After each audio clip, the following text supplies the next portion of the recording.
से पहले नवंबर के महीने में डालें तो इनका अच्छा परिणाम आता है। और इनकी बताई हुई मात्रा को डालने के बाद हमको यूरिया की पूरी मात्रा देनी पड़ेगी तथा फास्फोरस की मात्रा आधी देनी पड़ेगी, यानी कि 50% फास्फोरस की बचत हो जाती है। इसके अलावा सूक्ष्म पोषक तत्व के डालने की कोई ज़रूरत नहीं पड़ेगी और इस तरीके से हम जमीन की उत्पादकता को लंबे समय तक बना के रख सकते हैं तथा अच्छी पैदावार ले सकते हैं। हरियाणा में काफी किसान बागवानी को अपना रहे हैं, जिसमें राष्ट्रीय बागवानी योजना के अंतर्गत दिए जा रहे अनुदानों का किसानों को काफी ज्यादा फायदा पहुंचा है। भिवानी जिले के चांग गांव आज अमरूद के बागों के कारण अपनी विशेष पहचान बना रहा है, जहां लगभग 60 एकड़ में इसके बाग हैं। गांव में आड़ू, फालसा, किन्नू तथा बेर के बाग भी हैं। इस वर्ष अमरूद के भाव अच्छे होने के कारण किसान भाइयों को 1 एकड़ से 1 लाख रुपए से ज्यादा आय होने की संभावना है। हरियाणा कृषि विश्वविद्यालय के वैज्ञानिकों को उचित मार्गदर्शन तथा कृषि विश्वविद्यालय द्वारा तैयार की गई उन्नत किस्मों से गांव के किसान अच्छी पैदावार ले रहे हैं। किसान भाई नए बाग फरवरी, मार्च या जुलाई, अगस्त में लगा सकते हैं। इसके लिए आप अपने ब्लॉक के उद्यान विकास अधिकारी या जिला बागवानी अधिकारी से संपर्क करें। मिट्टी की जांच के अनुसार खाद का प्रयोग तथा उन्नत किस्मों की वैज्ञानिक ढंग से खेती करके किसान अच्छी पैदावार ले रहे हैं तथा अन्य किसानों के लिए भी प्रेरणा स्रोत है। आइए आपको मिलवाते हैं ऐसे ही एक किसान जयवीर सिंह से, जिन्होंने आधुनिक तरीके से खेती कर काफी आमदनी प्राप्त की है। वैज्ञानिक विधि से खेती करता हूँ। खाद, पानी और मिट्टी की जाँच समय समय पर करवाता हूँ, जिससे मेरी पैदावार बढ़ती है और मैं खुशहाल रहता हूँ। और किसानों से मैं यही चाहूँगा कि वो भी अपनी मिट्टी और पानी की जांच कराएं। समय समय फ्री जांच कर रहे हैं। यहाँ भिवानी हमारा स्टेशन पड़ता है, वहाँ दे आते हैं, रिजल्ट अपने आप आ जाता है, हमें कोई तकलीफ नहीं। हर किसान को मैं यही कहूँगा कि अपनी मिट्टी पानी जांच कराए और वैज्ञानिक विधि से ही खेती करने में हमारी भलाई है, न कि हम वैसे ही लुटते पिटते रहें। इससे हमारा उल्टा नुकसान भी है, समय बर्बाद हो रहा है और किसान कमजोर भी हो रहा है। और विज्ञान विधि से हर चीज का फायदा ही है, न कि किसान को कोई नुकसान। आइए अब आपको लिए चलते हैं डॉक्टर अजीत सिंह के पास मौसम व मंडी भाव की जानकारी के लिए।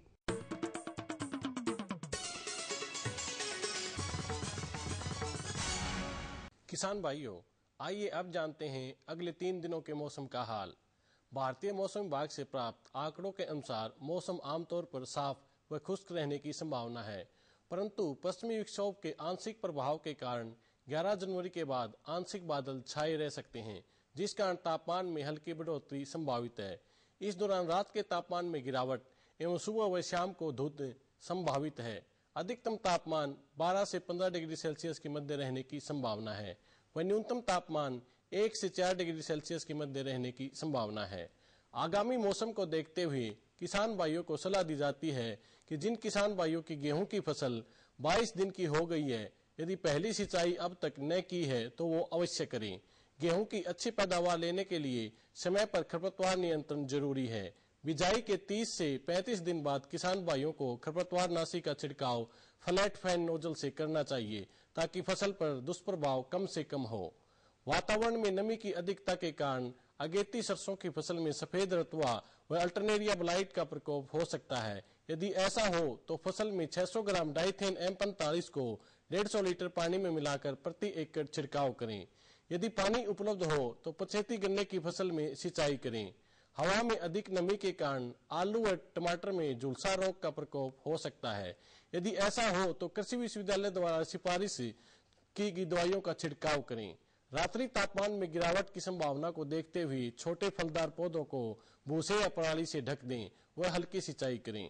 और आइए अब जानते हैं विभिन्न मंडियों के सब्जियों व फलों के भाव।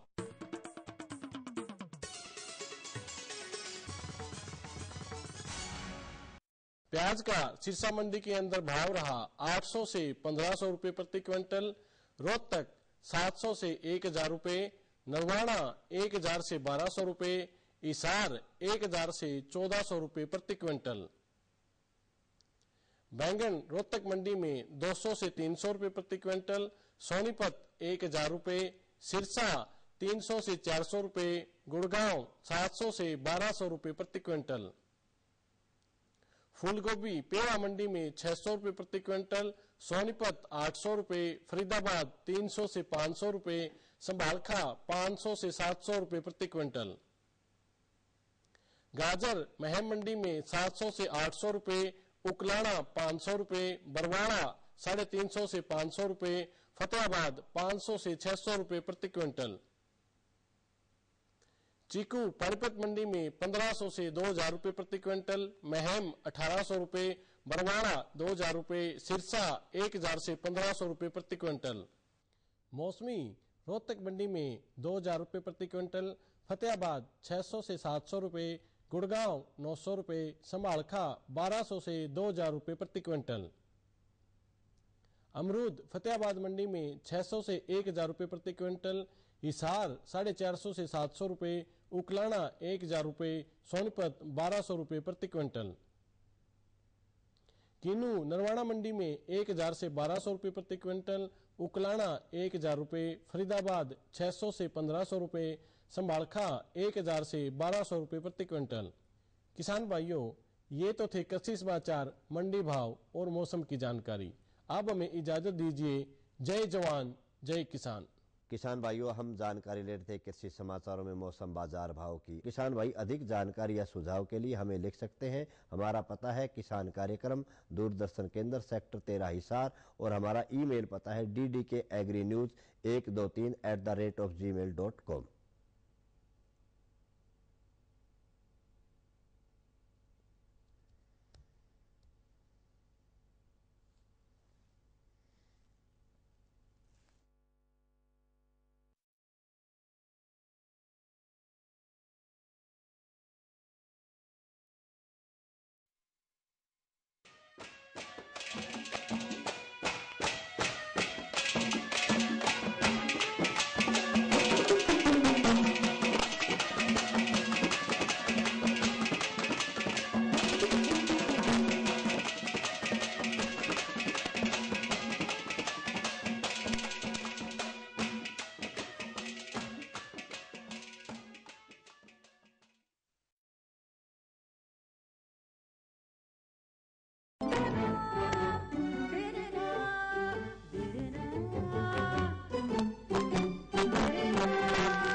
अम्मा खाना दे दो ना।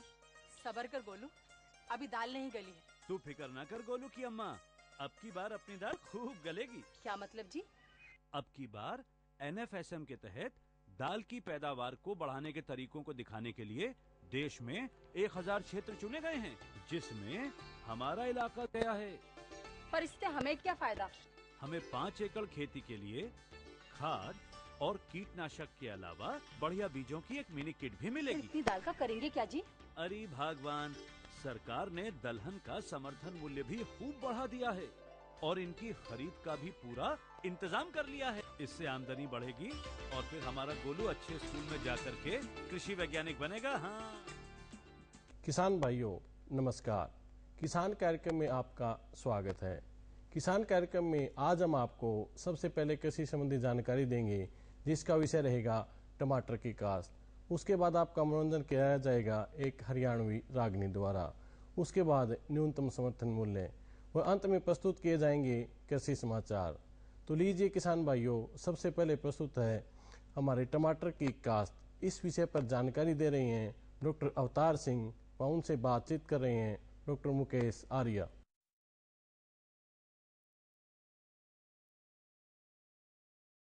किसान कार्यक्रम के सभी दर्शकों नमस्कार।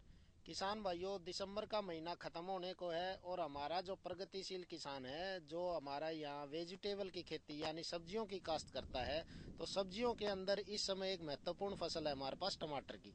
तो टमाटर की फसल में हमारा किसान भाई कौन कौन सी सावधानियां रखे, नर्सरी से लेके ट्रांसप्लांटेशन और आगे आने वाली जो सस्य प्रक्रियाएं हैं वो हमारा किसान भाई किस तरह से करे ताकि टमाटर की अधिक पैदावार ले सके। तो इस संबंध में आज जानकारी दिलवाने के लिए आपकी मुलाकात करवाते हैं डॉक्टर अवतार सिंह जी से, जो कि हरियाणा कृषि विश्वविद्यालय के अंदर जो हमारा वेजिटेबल डिपार्टमेंट है उसमें वरिष्ठ वैज्ञानिक के तौर पर कार्यरत हैं। तो डॉक्टर साहब आपका स्वागत है।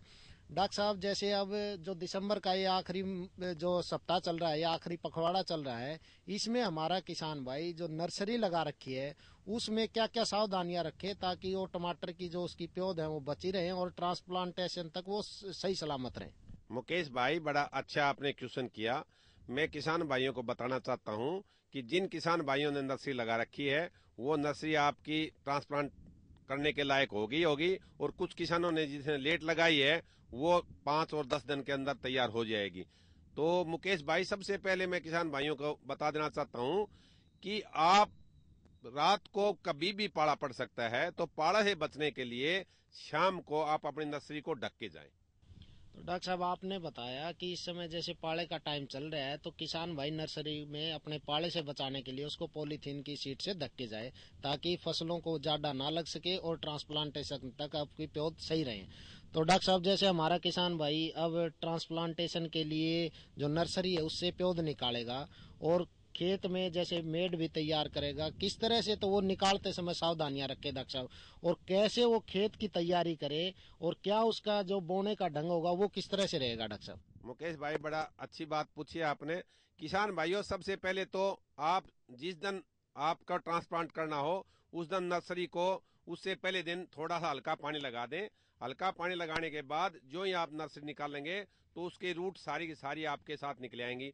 और नहीं तो किसान भाइयों, यदि आपने थोड़ा हल्का पानी 1-2 दिन पहले नहीं लगाया होगा नर्सरी के अंदर तो जड़ें आपकी टूट जाएंगी और टूटी हुई जड़ों का आगे ट्रांसप्लांट करना प्लांट आपका कम चलेगा। तो किसान भाइयों, सबसे पहले तो नर्सरी निकालते टाइम आप ये सावधानी रखें कि उसकी जड़ें सारी की सारी निकले। और उसके साथ साथ मुकेश भाई मैं बताऊं, जिन किसान भाइयों के पास खेत तैयार है वो उस खेत के अंदर गोबर की सड़ी हुई खाद 10 से 12 गाड़ी 1 एकड़ के अंदर डाल के और पाटा लगा के और मेड बनानी शुरू कर दे।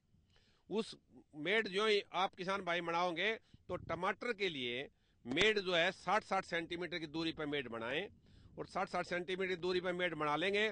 जैसे आपको मेड दिखाई दे रही है, तो ये मेड जो ही आपकी बन जाए तो आप नर्सरी से अपनी पौध ले आके और इनमें ट्रांसप्लांट शुरू कर दें। तो किसान भाइयों, जैसे मुकेश भाई ने पूछा, ये हम टमाटर जो लगाएंगे ये हम 40 से 45 सेंटीमीटर की दूरी पे एक प्लांट से दूसरा प्लांट लगाएंगे और मेड की दूरी हमारी 60 सेंटीमीटर है। हमने जो है खाद जो है पहले गोबर की डाल दी है।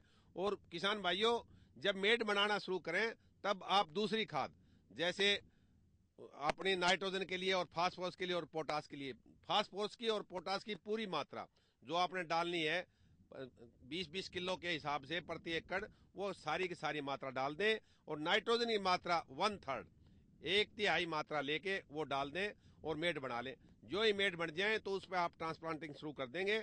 और किसान भाइयों, ट्रांसप्लांटिंग शुरू करते जो ही आप ट्रांसप्लांट करते हो साथ साथ पानी लगाना बहुत जरूरी है, क्योंकि यदि आप पानी नहीं लगा पाए और यदि आपने ट्रांसप्लांट कर दी और उसी रात पाला पड़ गया तो आपका टमाटर फिर खत्म हो जाएगा, फिर आपने दूसरी नर्सरी लेके आनी पड़ेगी। तो इसलिए किसान भाइयों, जो ही आपकी ट्रांसप्लांट हो साथ साथ आपका पानी चला लें और पानी लगाते रहें। आप जब पानी लग जाएगा टमाटर के अंदर, फिर पाला यदि पड़ भी जाएगा तो पाला उसको नुकसान नहीं कर पाएगा। तो इन सब बातों का किसान